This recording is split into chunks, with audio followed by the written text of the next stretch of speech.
जय हिंद दोस्तों। आज हम लोग क्लास 10th का पोएट्री सेक्शन का चैप्टर 7 पढ़ेंगे। उस चैप्टर का नाम है the sleeping Potter. The sleeping Potter का मतलब होता है सोता हुआ कुल्ली। इसमें सोता हुआ कुल्ली के बारे में कविता है यानी पोएम है।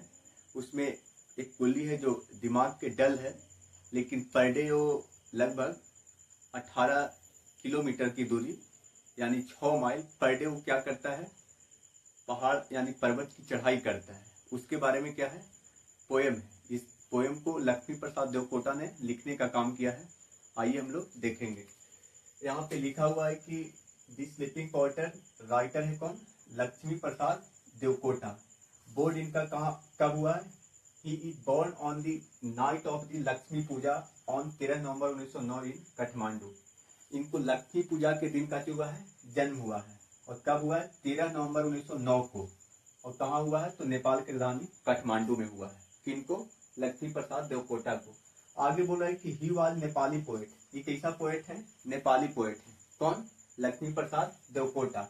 उसके बाद बोला है कि प्ले राइट एंड नोबलिस्ट। ये काची है, नोबलिस्ट भी है यानी नोबेल भी लिखते हैं।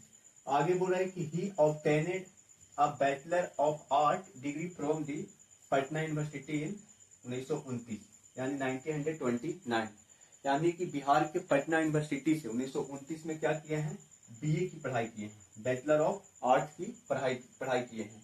आगे बोला है कि in 1948 he preside over the first national poetry festival of Nepal organised by Nepali Sahitya. बोल रहा है कि नेपाल में एक ऑर्गेनाइज हो रहा था, क्या चीज, मतलब जितना भी पोएट्री लोग थे उनके लिए एक मतलब ऑर्गेनाइज हो रहा था।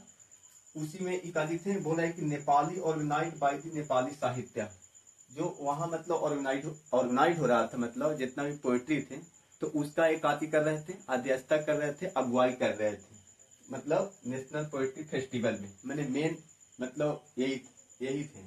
उसके बाद बोला है कि he was a mouthpiece, he was a mouthpiece of the Nepali Congress. Poem को स्टार्ट करेंगे।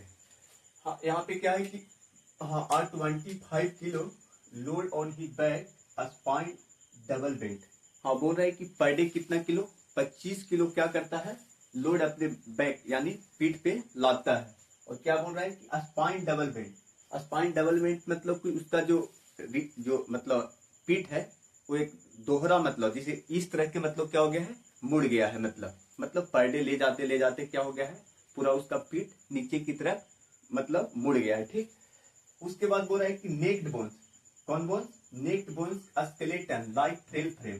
स्केलेटन मतलब कंकाल, और फ्रेम मतलब उस तरह के। हाँ, नेक्ड मतलब होता है नंगा, मैंने नंगे हड्डियां। स्केलेटन मतलब कंकाल, मतलब नंगे हड्डियां और कंकाल। Frail frame at facing and a field task. ये जो काम है उसका पर डे का था। क्या था, पर डे का था, मतलब एक दिन का नहीं, मतलब पर डे एक कठिन कार्य कौन करता था, कुल्ली करता था। मतलब पर डे यही काम था। तो उसके बाद क्या बोल रहा है कि he is challenging the mountain. इस पर डे माउंटेन को क्या करता था, चैलेंज करता था, चैलेंज देता था। फिर से एक बार हम लोग देखेंगे। क्या बोल रहे हैं कि आज 25 kilo load on he back. Per day कितना, 25 किलो लोड अपने पीठ पे लाता था। स्पाइन डबल बेंट, और उसका जो स्पाइन है मतलब जो उसका पीठ की हड्डी है, मतलब पीठ है, वो दोहरी मतलब जब मुड़ा हुआ हो गया है। ठीक। उसके बाद क्या बोल रहा है कि 6 mile climb up in the snow of winter. हाँ, बोल रहा है कि पर डे 6 माइल दूरी climb up in the snow मतलब बर्फ, और विंटर मतलब पूरा बर्फ गिर रहा है, पूरा ठंडा के मौसम है, उस समय भी क्या कर रहा है, नेक्ड बोन्स मतलब नंगी हड्डियां, स्केलेटन कंकाल, फ्रेल फ्रेम। हाँ, उसका शरीर का जो फ्रेम है मतलब ऐसा दिख रहा है कि पूरा शरीर का कंकाल मतलब गिना जाएगा, मतलब उस तरह के शरीर के ढांचा है। He is challenging the mountain. उसके बाद भी वो माउंटेन को क्या करता है, चैलेंज देता है। क्या करता है, चैलेंज देता है, यानी कि उसके बाद भी माउंटेन पे क्या करता है, चढ़ाई करता है। उसके बाद अगला पैराग्राफ में क्या है कि he is bearing a black cap. वो क्या पहना हुआ है, ब्लैक कैप यानी कि ब्लैक टोपी पहना हुआ है। उसके बाद बोल रहे कि डर्टी सिविट स्टैंडर्ड। हाँ, उसके बाद क्या बोल रहा है कि हाँ, बोल रहा है कि डर्टी मतलब गंदा, और सिविट मतलब मीठे। हाँ, बोल रहे हैं कि मतलब गंदा मीठा उसका टोपी पे क्या है, दाग लगा हुआ। स्टैंडर्ड मतलब दाग लगना होता है। उसके बाद बोल रहे हैं कि his body is an able of fleas and lice. हाँ, उसके बॉडी पे ऐसा लगता है कि बॉडी दिखने में ऐसा लगता है कि उसके बॉडी में कुछ न कुछ जीवाणु चल रहे हैं। बाल में मतलब ढील है, शरीर में कुछ न कुछ ऐसा आभास होता है कि क्या है, कुछ न कुछ जो जीवाणु है, विषाणु है, वो मतलब रेंग रहा है, उस तरह के आभास होता है। हिज माइंड वेरी डल, और माइंड से पूरा वो क्या है, डल है। डल मतलब उतना तेज नहीं है, इंटेलिजेंट नहीं है, एकदम मतलब दिमाग के डल है। यही चलते तो कुली का काम करता है। अगर जिसके पास नॉलेज रहेगा, दिमाग रहेगा, वो थोड़ी ना कुली के काम करेगा। तो वही बोल रहा है कि हिज माइंड वेरी डल, मतलब माइंड से पूरा डल है। उसके बाद आगे बोल रहा है कि although it emits a sulphur like sure smell. उसका जो बॉडी है वो कैसा गमकता है, सल्फर के जैसा। और बोल रहा है कि श्योर स्मेल यानी कि खट्टा मतलब दुर्गंध निकलता है उसके बॉडी से, यानी कि पसीना, जिसे चढ़ाई करता है तो पसीना निकलता है, और स्नान भी पर डे नहीं कर रहा होगा, तो उसके वजह से क्या होता है, एकदम खट्टा गंध निकलता है। उसके बाद बोला है कि but heart stout human figure.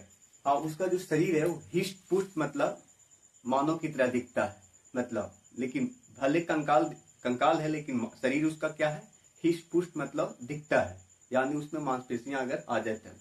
उसके बाद अगला पैराग्राफ में क्या बोल रहा है कि लाइक अ बर्ड मतलब पक्षी की जैसा आने लगता है। और उसके बाद क्या बोल रहा है, पेंटिंग, पेंटिंग मतलब दम घुटने लगता है।